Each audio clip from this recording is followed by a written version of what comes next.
What's going on, guys, in the works, and welcome to another Battlefield 3 Showdown. And today we are doing two heavy-hitting LMGs, the PKP versus the M60. And like promised, these two are going to square off against each other. But look at all those people pouring out of that vent. Well, last week we did the Scar L versus the L85, two assault rifles, and the Scar L did get the slight edge in the Facebook poll. However, I'd say it's almost too close to call because it wasn't by much, and a lot of you guys in the comments really love the L85, but we'll give the slight edge to the Scar L. So if you want to be a part in this week's episode, be sure to vote in the Facebook poll because I always grab some comments and use them in the next episode. But these two LMGs share a lot of characteristics. They're really hard to kind of differentiate from. You can see the PKP does have a 20 round per minute edge over the M60. It reloads almost 2 seconds faster, but it does have more recoil, and a lot of people don't know that. A lot of people, they sit down, they look at the stats, they're like, okay, the M60 is definitely that, that recoil monster that everyone fears. That's why I think a lot of people kind of get scared of using the M60. When in reality, the PKP technically has more movement than the M60. It has higher vertical recoil and higher side-to-side recoil.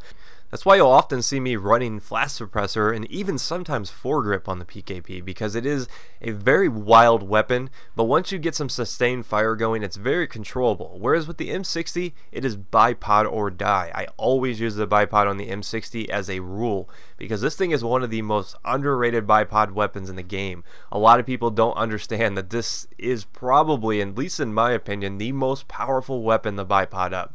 The fact that it has such controllable sustained fire makes it such a good choice for the bipod. This thing is an absolute laser beam.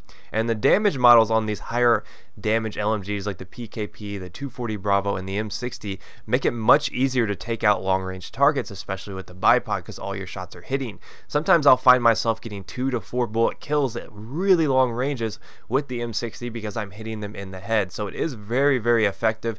This thing is a laser beam from the bipod. Now, the damage model I talked about is something a lot of people tend to overlook.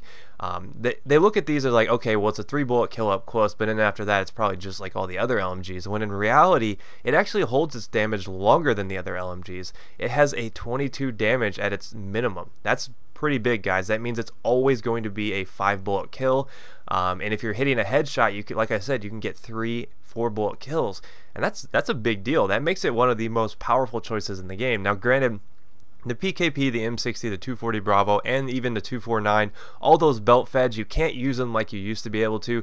When they patched them and they kind of increased that vertical, that initial recoil, they made it really hard to play aggressive with these. But I think the M60 has one slight edge over the PKP, and we'll talk a little bit about those two different advantages. I think the PKP does have the reload advantage. Obviously, it shoots 20 rounds per minute faster, but I don't think that's a huge advantage. I think the fact that the M60 has more controllable recoil makes it a little bit better of a candidate for aggressive style play. Like if you're looking to get those monster LMG montage clip type feeds, the M60 is definitely the way to go. However, I'm a huge PKP fan. You will never see me say anything bad about that weapon. I think these are both solid choices. I think it comes down to the way you want to play. Now, foregrip flash suppressor is awesome if you want to play aggressive with the PKP. However, it's also a good choice if you want to just run in there with extended mags and maybe like a grip. It's really up to you guys. I mean, it's a really good room clear. The fact that it is a 3 bullet kill up close makes it very deadly. Whereas the M60, I find it's more versatile. It's really good from a bipod. It's really good if you want to run in there and clear people out too. Like I said, it's going to come down to personal preference this week. Now, I always like to give you guys my choice before I send you off to the Facebook poll to vote on which one you think deserves a win. But, I personally am an M60 guy. I always feel like this is one of those underrated weapons that not enough people use because, I mean, look at how good this is from the bipod.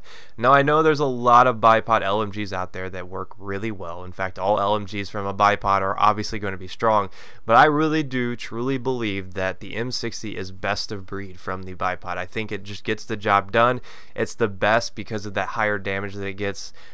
It just seems to have more controllable recoil than the PKP, than the 240 Bravo, and it is my choice out of these two. I definitely think that the M60 is something that not enough people love. It needs to get some more love. However, I do like the PKP as well, so it is really hard for me to choose, but I will give the in the works edge to the M60. But I'm curious to see what you guys think, so let me know in the Facebook poll. Be sure to vote, leave your comment, and let me know what weapons you might like to see square off in the future. But if you missed any of the last showdowns, here's a couple to catch up on, and I will see you guys next week. Peace.